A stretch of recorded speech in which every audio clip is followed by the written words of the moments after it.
Ancelotti é o técnico que mais venceu Champions League, o único que conseguiu vencer as 5 principais ligas europeias, e nesse momento se uniu à maior seleção da história, a seleção de Pelé, Garrincha, Romário, Ronaldo, Ronaldinho, e que simplesmente morreu durante um tempo. A única que tem 5 estrelas no peito, simplesmente a união entre um dos maiores ou o maior treinador da história com a maior seleção da história. Isso vai tornar a seleção invencível, correto? Errado. Ancelotti traz consigo 3 problemas invisíveis para a seleção brasileira, que podem fazer o Brasil fracassar muito antes do que deveria. E quando eu te mostrar, você vai concordar comigo. O que essa não convocação do Neymar significa? Qual o peso que tem por trás disso? Deixe seu like, se inscreve aqui no canal e vamos pro vídeo.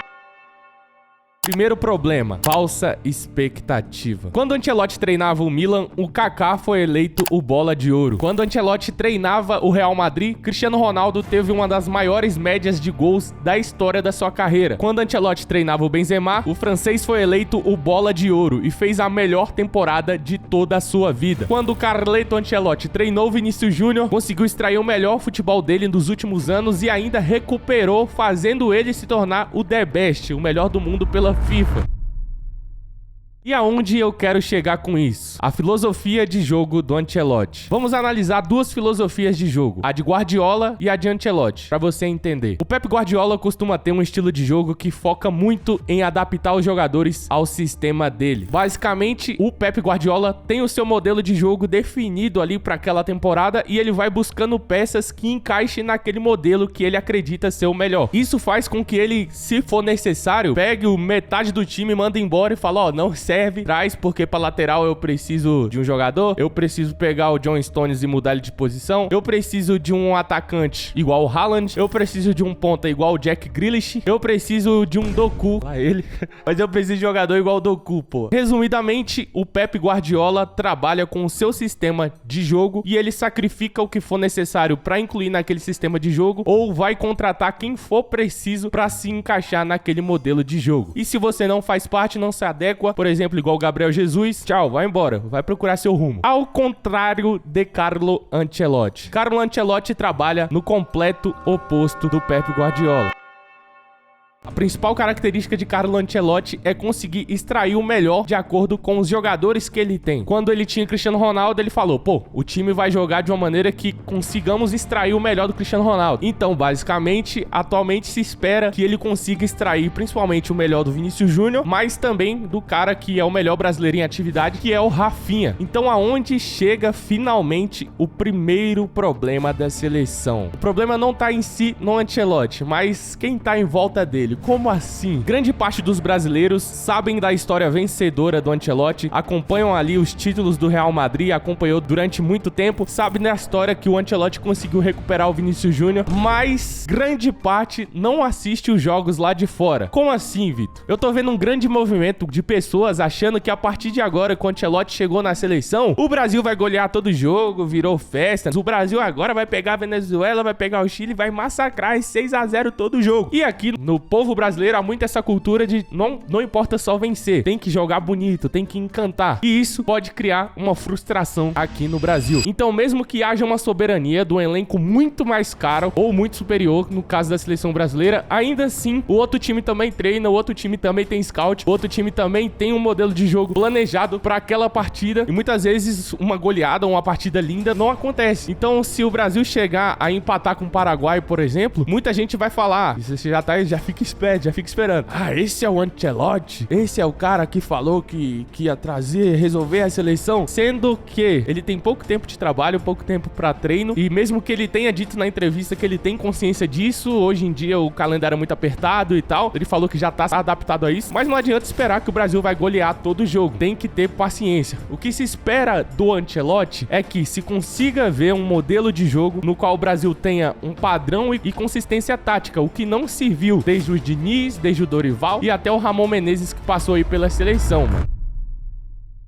Baseado nesses fatores que envolvem o futebol e que a cada dia o nível tático está mais alto até para seleções menores, não vai ser todo jogo que o Brasil vai jogar pra frente. Também vai ter jogos como o que o Ancelotti fez contra o City na temporada 23-24, que o Real foi pra sofrer defensivamente e jogar no contra-ataque. Naquele momento, o City era o favorito e o Ancelotti conseguiu classificar o Real Madrid indo com a proposta de jogo de defender a maior parte do tempo e jogar explorando as falhas que esse ataque incisivo do City ia proporcionar. Eu imagino o Brasil indo jogar contra uma França e jogar contra uma Espanha com esse modelo de jogo jogando contra-ataque. Mesmo que a gente classifique por 1-0, passe na Copa ou 2-0, o que vai acontecer? O Ancelotti vai ser criticado por alguma parte da população. Então, tenham consciência, pelo menos vocês que estão assistindo aqui, de que sim, o Ancelotti vai fazer um ótimo trabalho na seleção, não tenho dúvidas, mas não vai ser esse mar de rosas. Até a própria Espanha, que hoje tem um melhor elenco, não. Até a Espanha, que por exemplo, hoje, ao meu ver, tem um melhor futebol no sentido tático, tem jogos que a Espanha sofre pra ganhar. Então, não há mais no futebol mundial essa soberania. Lógico, se a gente pegar um Tahiti da vida, uma Tailândia, é de se esperar golear, obviamente. Mas, pô, pegou um Japão. Não, mano, esquece aquele tempo que, Brasil e Japão é 8-0, Brasil e China é 8-0. Não é mais assim. Até as seleções africanas, que eram, durante muito tempo, as mais atrasadas nesse aspecto tático.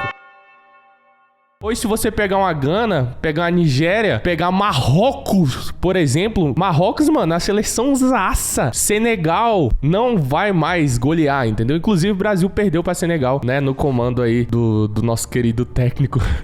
Deixa aí, se vocês lembram quem é. Enfim, mas vamos pro segundo problema. Automaticamente, qualquer coisa menor do que ganhar o Hexa se torna fracasso. O brasileiro tem mania de pegar qualquer cara que tem uma campanha, uma carreira gigantesca. Se o Messi fosse brasileiro, por exemplo, se ele chega e não ganha essa Copa com o Brasil, ele seria completamente chamado de pipoqueiro, de fracassado, de só jogava bem no time, não era tão completo assim. E da mesma forma pode acontecer com o Carlo Ancelotti. Se o Ancelotti não ganhar o Hexa, vai ser um fracasso, eu concordo, mas em partes. Por quê? Nas últimas Copas o Brasil não conseguiu passar nem das quartas de final, mano. Em 2014 nós chegamos nas semifinais e tomamos aquela bendita paulada, né? Lá ele 7-1 pra Alemanha. Depois, na de 18, morremos nas quartas pra Bélgica. Depois, em 2022, morremos nas quartas pra Croácia. E eu considero que se o Brasil não passar das quartas nessa nova Copa do Mundo, pode ser considerado um fracasso com certeza. Mas não por causa do Ancelotti. Obviamente, a gente tem um costume de pegar um cara e querer crucificar ele. No caso da Copa das últimas duas Copas, crucificaram o Tite. Eu concordo que ele errou em certo ponto, mas o Brasil fez uma campanha magnífica até chegar à Copa nas eliminatórias, ficou invicto. O Brasil não ganhava a Copa América há mais de 12 anos e conseguiu ganhar com o Tite. Mas assim, não vou entrar nesse mérito do Tite. O Tite foi considerado, a partir do momento que o Tite perdeu as duas Copas, pra muita gente ele se tornou um treinador lixo, entendeu? Então é esse extremismo que há no povo brasileiro. Se o cara ganha, ele é meu Deus, ele é o melhor de todos os tempos. Se perde, ele é um lixo.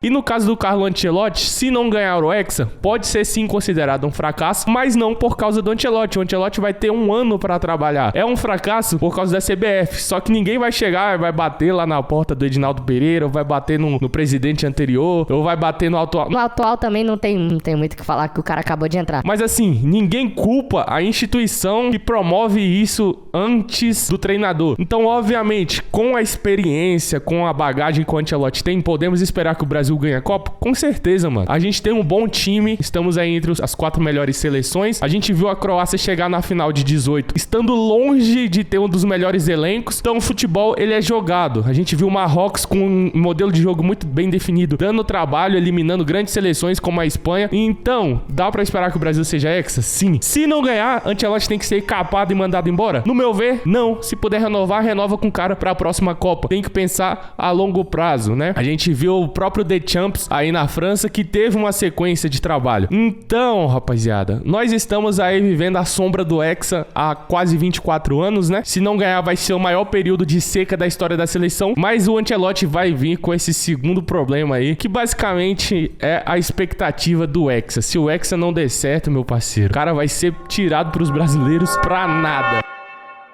Terceiro problema, Neymar. A convocação do Ancelotti, pela maneira como foi feita, com os nomes no qual ele trouxe e pelo fato de não ter convocado o Neymar, gerou uma certa polêmica aí no mundo do futebol, mas principalmente traz a mensagem ao mundo de que o Ancelotti tá pouco se lascando pra opinião pública. A presença, por exemplo, do Alexandre Ribeiro, que não é um cara que tem muito conhecido aqui no Brasil, a presença de Andreas Pereira ali no meio, a convocação do Richarlison, a ausência do Neymar. Só trazendo um adendo aqui, muita gente me pergunta sobre o Rodrigo. O Rodrigo tá machucado, tá, galera? Mas voltando à convocação, isso prova que o Ancelotti quer ter um time funcional e que não vai abrir mão disso de maneira nenhuma. Então, isso se cria uma mensagem, tanto pro Neymar também. Eu sou fã absurdo do Neymar, mas de que ele não tem mais cadeira cativa na seleção. Então, se ele não estiver desempenhando um bom futebol, ele não vai ser mais convocado. E se imagina que o Neymar quer estar na próxima Copa, né? Pelo menos eu penso que sim. Então, isso vai gerar também no Neymar um senso de competitividade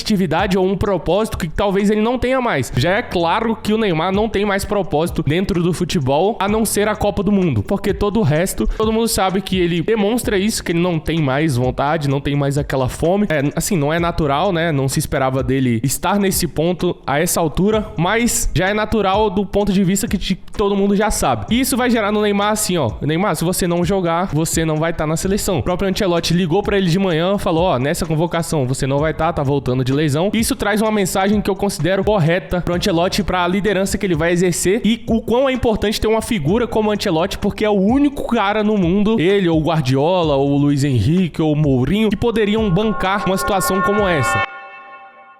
Então, o Richarlison, falando do Richarlison, eu acredito que ele vai colocar o Richarlison como titular e que o Richarlison vai empenhar um papel muito parecido com o que o Roselu fazia em 2023/24, que é aquele atacante que consegue ajudar defensivamente e tem uma certa letalidade quando tem oportunidades de marcar. Mas qual o problema nessa questão aqui então, Vitorano? O problema é que por o Ancelotti, obviamente, não ligar para a opinião pública ou por convocar jogadores como Alexandre Ribeiro, que vive excelente momento lá no Lille, mas que muitos brasileiros não conhecem, isso vai gerar em certa gente, certa parte do pessoal que não conhece ali, não conhece a história do Ancelotti, não conhece o modelo de jogo dele, pode gerar aí também uma certa antipatia e trazer uma certa pressão pro Ancelotti, uma certa pressão até da parte da mídia também. Mas repare que tudo que envolve o Ancelotti, esses três problemas que eu citei, todos são de fatores externos e não internos. Então, mano, essa foi a minha análise da contratação do Ancelotti, é assim que eu acredito que ele vai destruir ou reconstruir a seleção brasileira. Destruir no sentido de,